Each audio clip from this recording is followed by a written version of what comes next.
As much as we love Sonic games when they're at their best, we do still sometimes like to point out the worst. If there's one thing I think all Sonic fans can agree on though, it's that Sonic has way too many friends. Some of them are good, most of them suck. So hey, I've never snicked the Screw Attack's top 10 worst Sonic characters.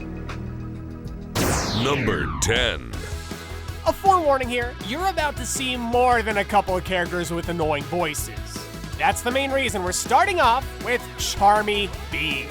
Yeah, beach time! I'll take the lead! I'll take the lead! I'll take the lead! Here we go! Enemies up ahead! Have you had enough yet? Too bad. This is how he is for every game he's in. You'd think that him being a honeybee would be a blessing, since that means he's supposed to die after just one sting. But no, he can't even give us that.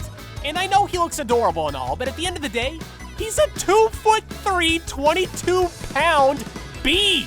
I pray to God above that I be taken off of this earth by literally anything else. Number 9. Even in a series like Sonic, there's nothing wrong with having an edgy character to stand out from the rest. When Shadow the Hedgehog was introduced, we were on board with his rocket shoes and his frowny face all the way up until he died at the end of the game. But then he undied so that Sega could push him for years to come. It wouldn't have been a real issue, except all Shadow's done since then is be a whiny, emo cartoon character. And why does Shadow have to be painted as Sonic's forever rival when we already had Knuckles? Shadow's pointless resurrection not only brought us one of the worst Sonic games ever, but he inspired legions of even edgier original characters. And while we're on that subject... Number 8. Sonic OCs. Your Sonic OC, their Sonic OC, all of them belong here. Somewhere along the way, we all strayed from God's light and wound up in a world where horrors like these are littered across the internet. I mean, you know what they say, 2 heads are better than one, I guess. I don't think that's what this meant. The emeralds are stuck in my... No, we can't show that. I've never done drugs before. But these original characters are kinda making me want to... Sean, I searched for Sean the Hedgehog. How does everything bring up boobs? This one wet his pants. I can't explain this. The only thing more unbelievable than Josh the Hedgehog getting rich after moving out of the ghetto is how much merchandise robot Josh the Hedgehog has. And the only thing crazier than a Josh the Hedgehog coffee mug is 3-headed Sonic! This one's just another garbage robot Sonic. Wait, that's real? Number 7. Sonic Adventure 2 has to have one of the very best opening levels of any game ever. There's just one thing that's objectively horrible about it. Omochao. Hi, I'm Omochao. I'm here to help you. This guy will not shut up. He is so determined to pester you, he'll fly after you regardless of how much danger you're in. Omochao is a lot like Fi from Skyward Sword if Fi read every single one of his lines like that chubby kid from Up. It's like he thinks you're so much of an idiot that he has to talk down to you like you're 3. I will never understand why Sega keeps bringing back Omochao, but not the Chao Gardens. It feels good. Oh. Yeah, that's what you get? Number 6. The main reason that Cream the Rabbit exists is just so that she can fly Amy around in Sonic Heroes. To this day, that is still the most notable thing she's really done. Well, that and being insanely broken in her debut game, Sonic Advance 2. And does anyone else think it's weird that 6-year-old Cream is always in the same stuff as Rouge? I can understand Cream appealing to little kids, but Rouge appeals to, the dark corners of DeviantArt. Yep, I think we could all use a little bit of Jesus right now. And if that wasn't enough, say it with me, boys and girls. Cream has annoying voice syndrome. Tails, I'm afraid they're coming from behind, too. God, like, how is it always so squeaky? Number 5. Sonic Adventure has aged like Jinko jeans.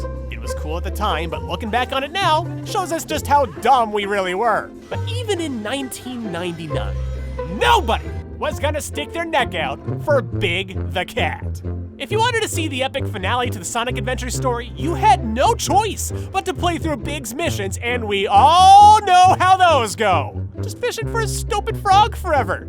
You know, the thing people play Sonic the Hedgehog for. Not even John St. John, the dude who originally voiced Big, likes the character. In fact, John hated Big so much that he left the role forever. But that's what you do when you realize that you've been cast as the Jar Jar Binks of voice acting. Oh, now what am I gonna do? Speaking of which, take us to the next number, John St. John. Number 4. Not to beat a dead hedgehog here, but everybody knows what made Sonic 06 such a turd of a game. For now, we're just gonna complain about one of the game's worst characters, Silver the Hedgehog. Short version, you know Trunks from Dragon Ball Z? Silver is crappy Trunks. Silver got some random tip-off in the future that Sonic was going to destroy the world, and instead of using his time travel powers to very easily verify this claim, he goes back in time to just try to kill Sonic anyway. Also, this is petty, but Silver's face looks like a palm tree leaf. Go ahead and try defending Silver in the comments if you want to, but if you want to change my mind, just realize that it's no use. Number 3. I'll bet that you might have been expecting this to be a list all about cartoon animals. No. Some of the worst Sonic characters ever are actually humans. Looking at you, Chris. Sonic X forced Christopher Thorndike into the story so hard that he actually replaced other characters. Like that time they adapted Sonic Adventure 2 and instead of Amy convincing Shadow to save the world, it's Chris. You know, discount Sora from Kingdom Hearts. Speaking of Amy, Chris obsesses over Sonic more than the girl whose defining trait is obsessing over Sonic. And if Chris isn't doing that, he's probably crying. That's all there is to this character. He sucks. Number 2. Sonic Unleashed will always be remembered as that one Sonic game that was almost good. Besides the Werehog levels, the second most prominent character in the game deserves to be shredded.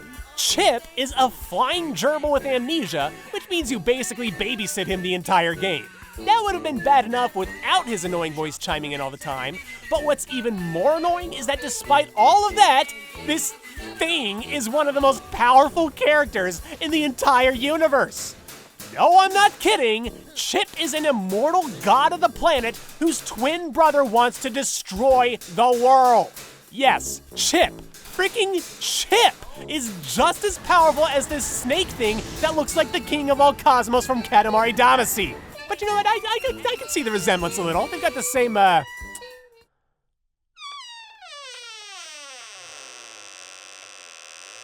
Well, if I can say one good thing about Chip, it's that he eventually got sucked back into the earth and hasn't been seen since. But knowing Sega's habit of bringing back characters everybody hates, it's only a matter of time before we see Chip return once again. It's number 1. Hey, guess what? We're still not done with human characters. Let's go back to Sonic 06 one last time. If Princess Elise isn't in need of being rescued for the 1000th time, she's doing the cliched, oh, look at me, I'm a helpless anime damsel, look at my prayer hands, I'm clashing them together because all I do is watch on the sidelines. That's it, that's all she does! Oh yeah, I did forget about the part where she kisses a giant dead blue rat. It's probably the single cringiest moment in gaming history, but that is all just surface level stuff. The really deep-rooted problems come up when you actually pay attention to her story for 5 seconds.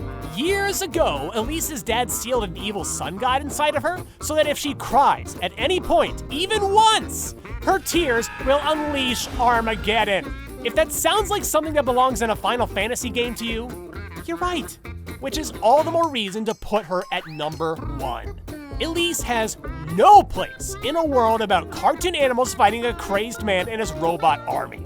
She's only made cameo appearances since then, and I vote that we keep it that way. For our secret number 11, I'm still not over how terrible Big the Cat's levels were in Sonic Adventure. I mean, after all, half the reason for their suckage was because of Froggy. Why is it so hard to catch a dang frog? Just get on the hook!